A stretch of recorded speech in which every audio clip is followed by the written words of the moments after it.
이재명 대통령이 자신의 X계정에 국가 경쟁력 순위 상승 관련 기사를 공유했습니다. 스위스 국제경영개발대학원 IMD가 발표한 올해 국가 경쟁력 평가에서 대한민국은 지난해 27위에서 올해 21위로 6계단 상승했습니다. 독일과 영국, 일본보다도 앞선 순입니다. 이 대통령은 현실 경제는 물론 국가 경쟁력도 조금씩 나아지고 있다며 모두 국민 여러분의 피나는 노력의 결과라고 밝혔습니다. 이어 대한민국은 정치, 경제, 문화 등 모든 면에서 세계를 선도하고 있다며 민주주의와 반도체, 방산, K-팝 등을 언급했습니다. 또 세계 시민의 이상국가, 대체불가 대한민국을 향해 조금 더 힘을 내달라며 작은 차이를 넘어 힘을 모아달라고 당부했습니다. 정치권을 향한 메시지도 내놨습니다. 이 대통령은 정치의 목적은 집권 자체를 넘어 나라의 운명과 5천만 국민의 삶을 책임지는 것이라고 말했습니다. 그러면서 집권자의 자리는 빼앗아 누리는 행복의 기회가 아니라 위임받은 무한 책임이라고 강조했습니다. 국가 경쟁력 상승을 국민의 노력으로 돌리는 동시에 정치권에는 권력 경쟁보다 국정 책임을 앞세워야 한다는 뜻을 분명히 한 것으로 보입니다.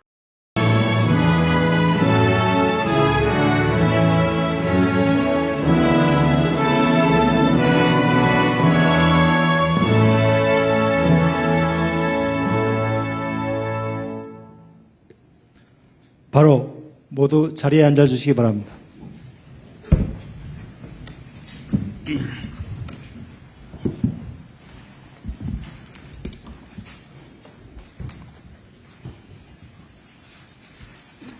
지금부터 제38차 수석보좌관 회의를 시작하겠습니다.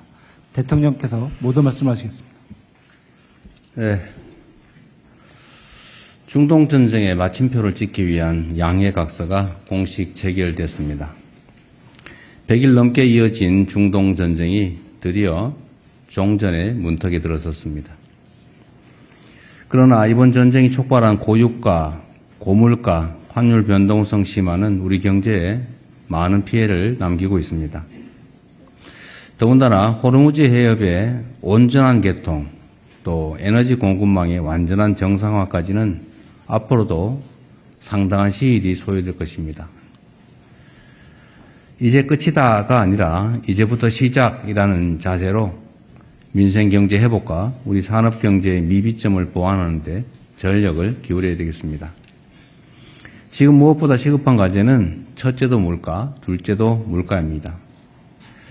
석유 최고 가격제와 선제적인 물가 대처로 물가 상승폭이 상당 부분 관리된 건 사실이지만 여전히 살펴볼 부분이 많이 있습니다.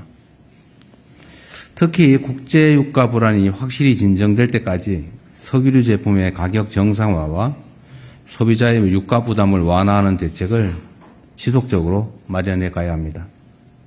계란, 채소, 과일, 육류 같은 핵심 품목의 가격과 수급 안정에도 기존의 틀을 뛰어넘는 특단의 방안을 발굴해야 되겠습니다. 고비를 넘겼다라고 생각될 때야말로 더욱 과감하고 정밀한 대처가 필요합니다. 불길이 잡혔다고 물 한 바가지 아끼려다 더 큰 공경에 처할 수도 있는 만큼 청와대와 정부 모두 물가 안정과 민생 회복에 사활을 거는 각오로 가용수단을 총동원해야 되겠습니다. 우리 국민들께서 도저히 이해할 수 없는 참정권 침해 사태가 벌어졌습니다. 많은 국민들께서 분노하고 계십니다. 저도 보기에 참 안타깝기도 하면서 한편으로 황당하기까지 합니다. 어떻게든 이 문제를 해결하고 다시는 이런 일이 생기지 않도록 조치를 해 가야 될 때입니다. 이 참정권 침해 사태에 대한 국회의 국정조사특위가 어제부터 활동에 돌입했습니다. 이번 사태는 주권자가 위임한 권한으로 조직의 이익을 추구하고 정작 주어진 책임은 방기했던 선관위의 총체적 무능과 나태, 도덕적 해이로 벌어진 일입니다. 다시는 이와 같은 문제가 생기지 않도록 철저한 진상조사와 함께 기존 선거관리체제를 해체 수준으로 개혁하기 위한 전면적인 법 개정을 서둘러야 되겠습니다. 대통령조차도 전혀 손을 쓸 수 없는 이 현실적 한계 때문에 우리가 할 수 있는 일이 거의 없습니다만 제도 개혁을 넘어서서 필요하다면 헌법 개정도 적극적으로 검토해야 되겠습니다. 뭐 이런 상태로 방치하고 이 문제를 덮어둘 수는 없는 것입니다. 이미 용인하기 어려운 한계에 이른 잠실 개표소 주변의 폭력 사태에 대해서도 엄정한 대응이 불가피합니다. 국민 주권 회복을 위한 평화 집회는 적극적으로 보장해야 되겠습니다.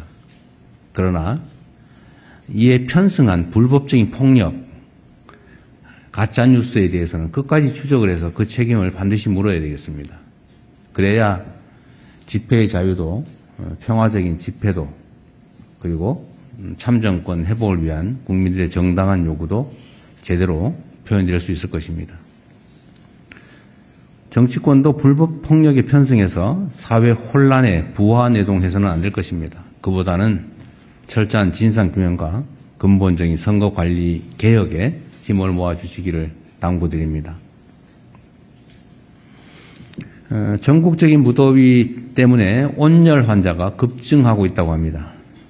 학교와 쪽방촌, 농촌 산업 현장 등에 대한 폭염 대응 매뉴얼을 재점검하고 무더위 쉼터 운영에도 만전을 기해야 되겠습니다. 특히 위험 상황에서 노동자들이 작업 중지권을 실질적으로 활용할 수 있도록 현장을 세심하게 살펴야 되겠습니다. 제가 매일 산업재해 사망사고를 보고받고 있는데 최근에 갑자기 노동 현장 추락 사고가 급증하고 있습니다. 뭐 원인이야 과학적으로 분석해 봐야 되겠지만 1차적으로 추측되는 것은 무더위 때문에 생기는 주위 결핍이 아닌가 그런 생각도 듭니다. 그래서 노동환경 보장이나 특히 작업중지권 보장 같은 건 매우 중요하게 산업재해 방지에 도움이 될 것으로 생각됩니다. 그리고 다음 주부터 전국 각지에서 해수욕장이 개장합니다. 물놀이 위험 지역의 안전사고 예방책도 한 번 더 면밀하게 점검해 봐야 되겠습니다. 그리고 휴가철마다 기승을 부리는 그 비양심적인 바가지 상술에 대해서 선제적 대처가 꼭 필요합니다. 공직자들의 정성과 노력으로 국민들의 안전이 한층 더 강화되고 또 일상 속의 비정상들도 하나하나 바로잡을 수가 있습니다. 모든 공직자들의 책임 있는 자세가 필요할 때입니다. 이상입니다. 언론인 여러분의 협조를 부탁드립니다. 감사합니다.